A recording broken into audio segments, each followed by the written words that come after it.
When we have a loss, there are so many layers of emotions, thoughts, and feelings. There are many roles that we have that get redefined that we may not even realize that's part of what we're doing. We run lists and assess all of it over and over and over again. Sometimes we bump into the idea of worthiness. We might have different words for that. It's that place where we feel like we don't deserve the relationship, or maybe we feel like we failed in some way, or maybe that they failed us in some way.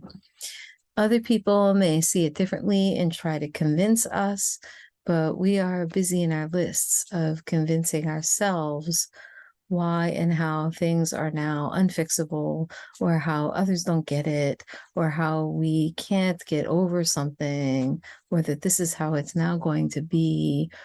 Maybe we had a rough dynamic with the one who passed.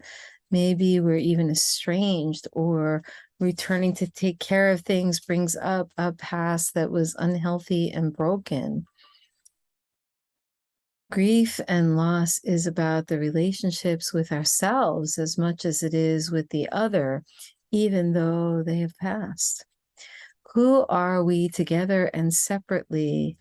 What are the needs and expectations between us and even around us? How can we consider our relationships in a non-transactional way? There are so many ways we can spin around, sit with, and consider this idea of worthiness of love. We might call it something else: feeling seen, respected, lost, guilt, shame, anxiety.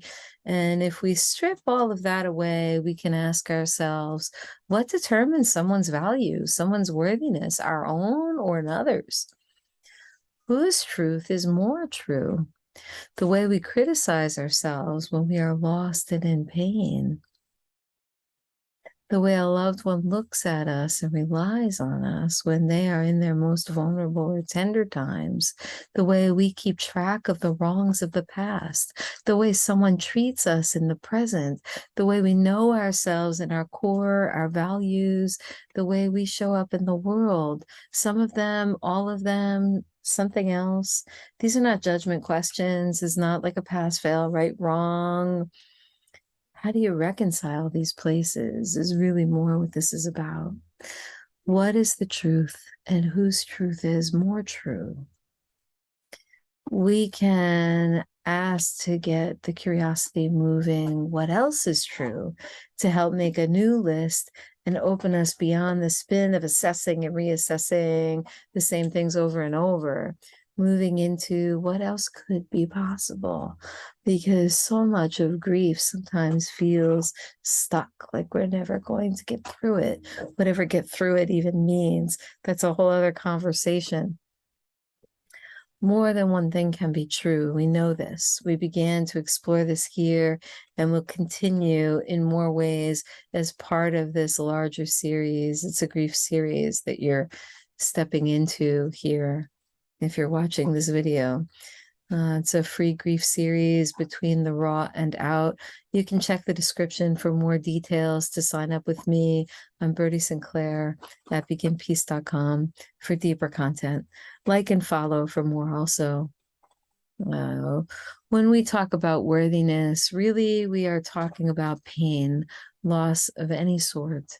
We can see from what we talked about here, there's shame, there's guilt, there's overwhelm, there's rejection, there's love, there's maybe even abuse, who knows?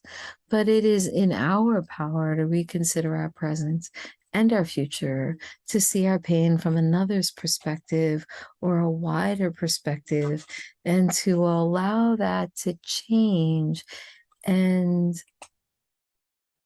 consider things differently in the moment and over time. What else is true? What is value? How can we have this conversation with ourselves tenderly and spaciously?